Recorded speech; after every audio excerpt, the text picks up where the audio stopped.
بسم الله الرحمن الرحيم الحمد لله والصلاة والسلام على رسول الله وعلى آله وأصحابه أجمعين أما بعد ناظرین کرام السلام علیکم ورحمۃ اللہ وبرکاتہ۔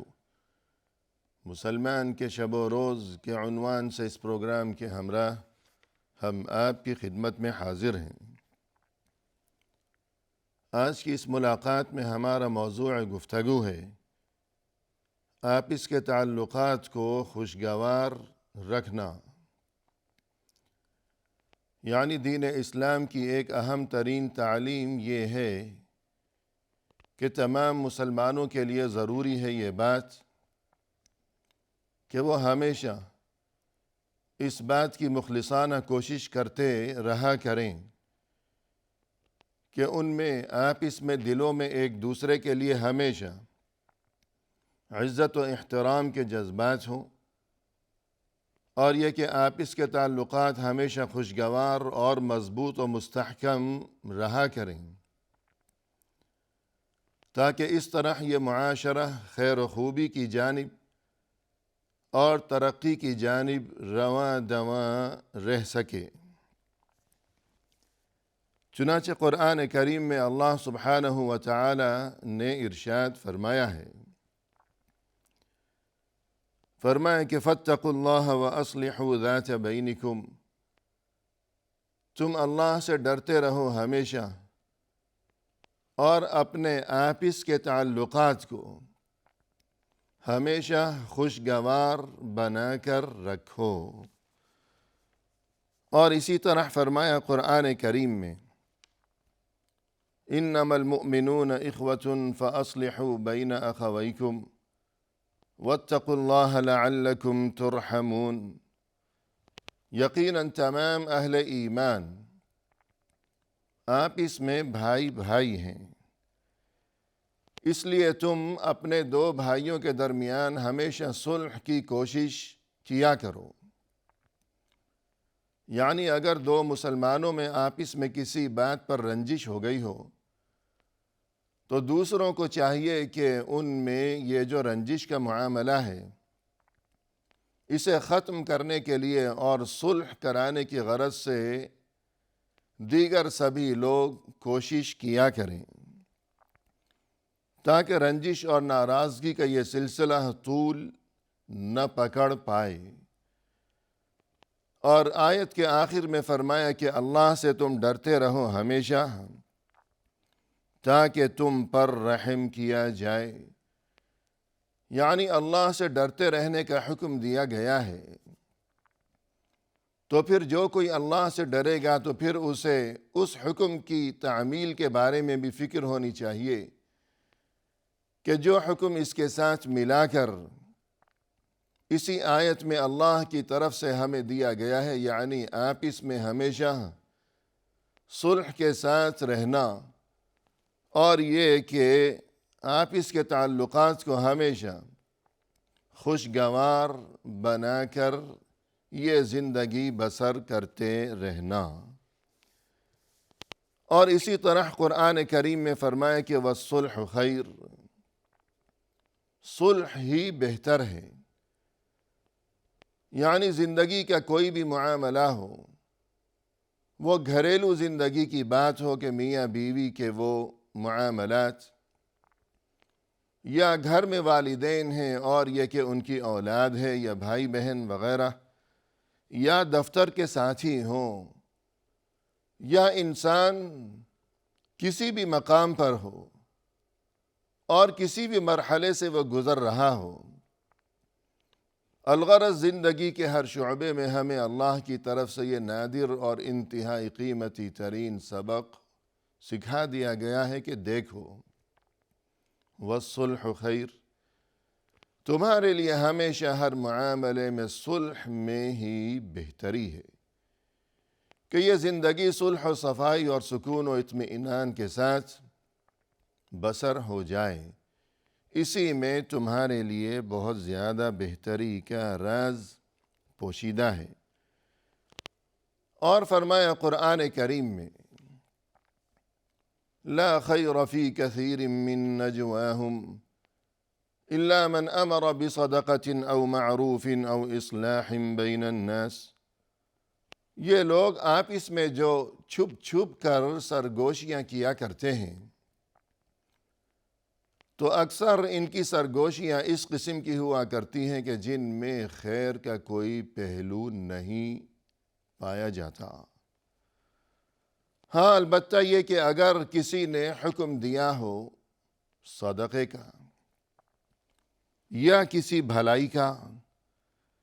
یا لوگوں کے درمیان اصلاح یعنی بہتری اور تعلقات کو خوشگوار بنانے کا حکم دیا ہو تو ایسی سرگوشی اور آپس کی ایسی باتیں یہی بہتر ہیں اللہ کے نزدیک. ورنہ یہ کہ اکثر و بیشتر لوگ اور بالخصوص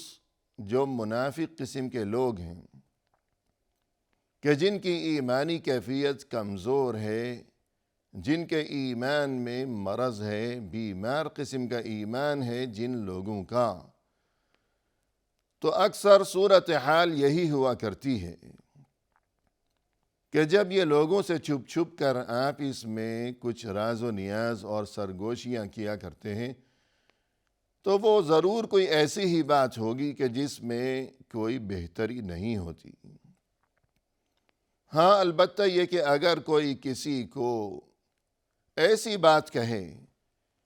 کہ جس میں صدقے کی ترغیب دی گئی ہو، یعنی فرض کیجئے کہ معاشرے میں ہمارے آس پاس ہمارے ارد گرد کوئی ضرورت مند ہے، کوئی فقیر ہے، کوئی بیمار ہے، کوئی محتاج ہے، تو ہم میں سے کوئی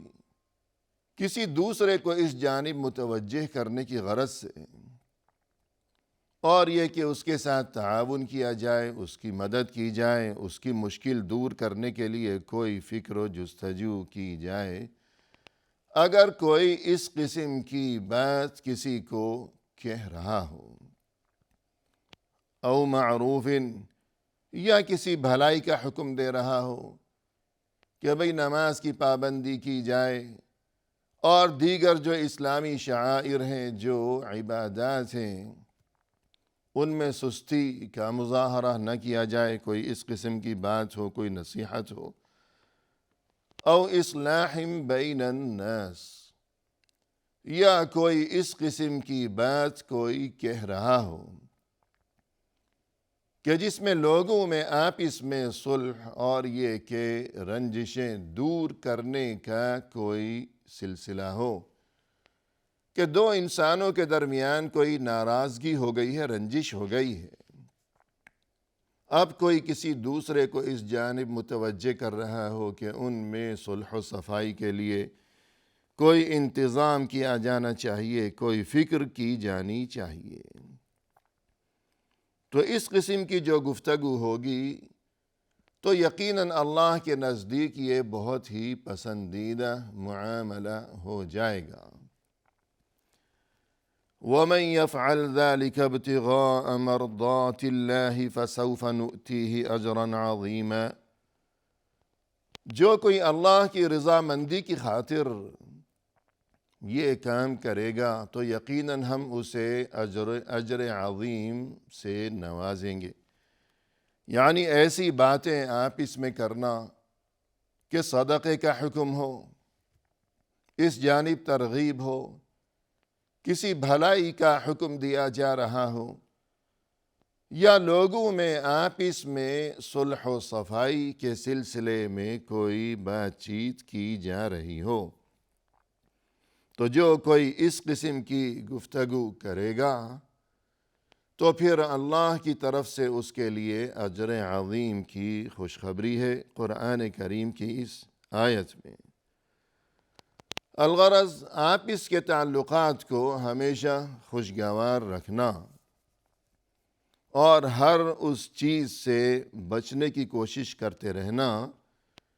کہ جو چیز آپس کے تعلقات کو خراب کرنے اور یہ کہ محبتوں اور قربتوں کو رنجشوں اور دوریوں میں بدلنے کا جو چیز سبب بن سکتی ہو، تو ہر ایسی چیز سے بچتے رہنے کا حکم دیا گیا ہے دین اسلام میں. مثلا شیطان کی ہمیشہ یہ خواہش و کوشش رہا کرتی ہے کہ وہ انسانوں کو بالخصوص اہل ایمان کو آپس میں لڑا دے۔ ان الشیطان ینزغ بینہم، کہ یہ جو شیطان ہے دیکھو یہ آپس میں لڑانا چاہتا ہے،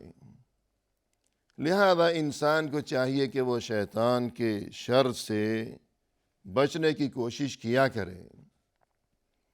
اور اس حقیقت کو سمجھے کہ اگر دل میں کسی کے خلاف نفرت کے جذبات یا ناراضگی پیدا ہونے لگے تو انسان اس بات کو فوراً سمجھ لے کہ مطلب یہ ہے کہ اب میں شیطان کے زیر اثر ہوا چلا جا رہا ہوں، کہ آپس میں جب ناراضگی ہوگی دو انسانوں میں تو مطلب یہ ہے کہ شیطان ان دونوں پر اب حاوی ہونے لگا ہے۔ اور اسی طرح آپس میں یہ غیبتوں کے سلسلے اور یہ چغلیاں وغیرہ، تو ان سے بھی تعلقات بگڑ جایا کرتے ہیں، لہذا ان سے بھی بچنے کی فکر و جستجو ضروری ہے۔ اور مزید یہ کہ بعض اوقات حب مال کی وجہ سے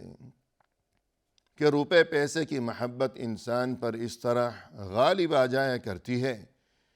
کہ مال کی محبت میں، روپے پیسے کی ہوس میں رشتے ٹوٹنے لگتے ہیں، بھائی کا دشمن ہو جایا کرتا ہے، لہذا اس چیز سے بھی گریز کرتے رہنا چاہیے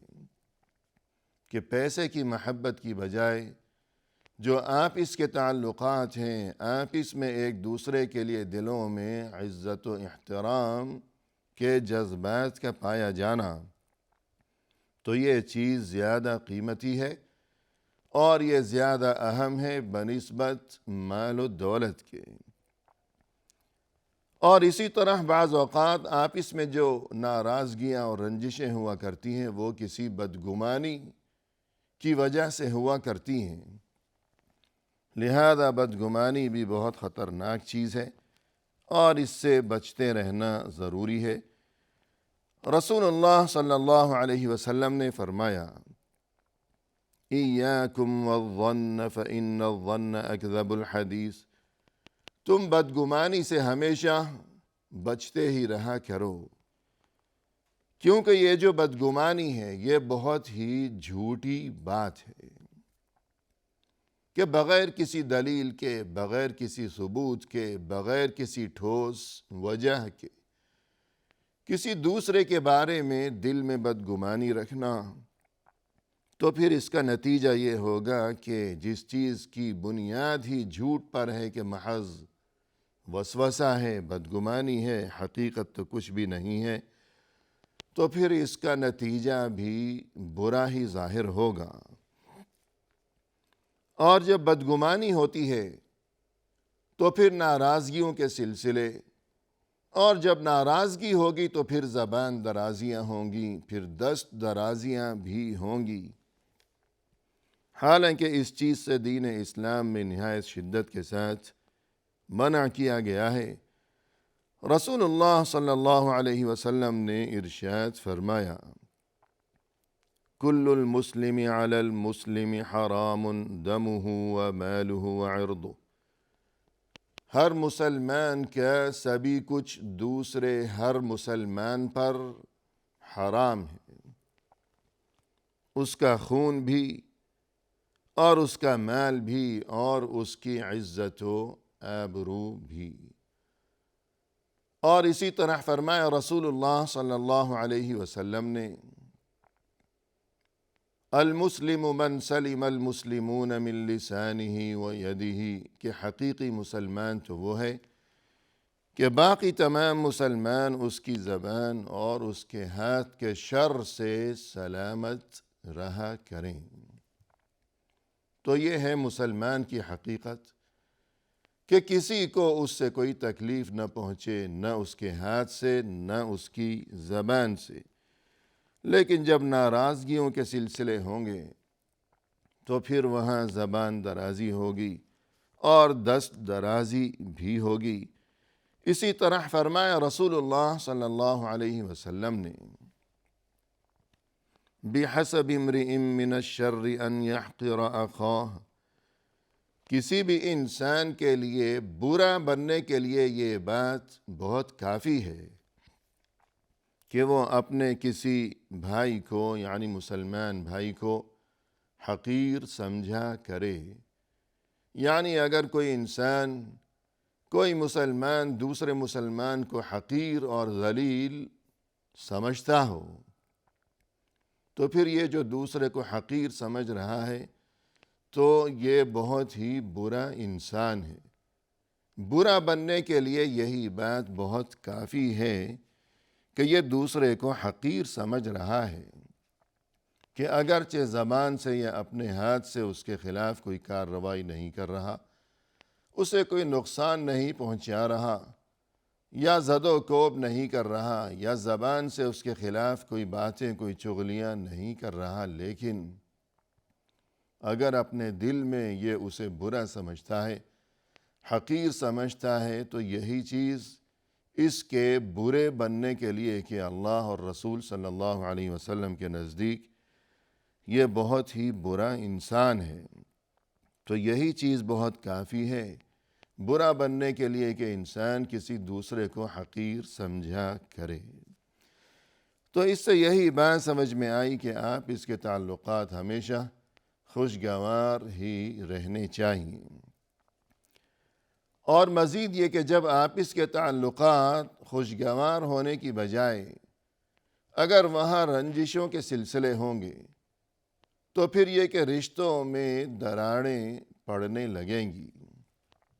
اور یہ کہ صلہ رحمی کی بجائے وہاں قطع رحمی کے سلسلے ہوا کریں گے۔ حالانکہ وہ لوگ جو کہ قطع رحمی کیا کرتے ہیں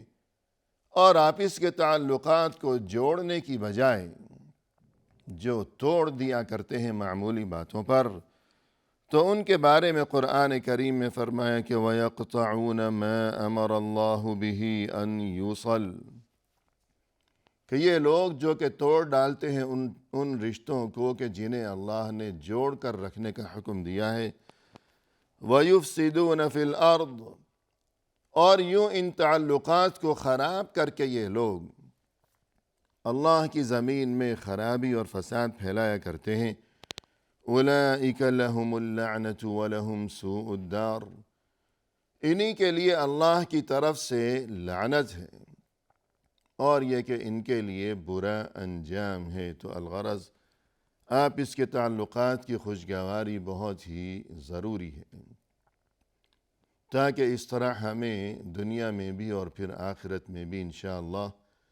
خیر و خوبی نصیب ہو سکے۔ وآخر دعوانا ان الحمد للہ رب العالمین۔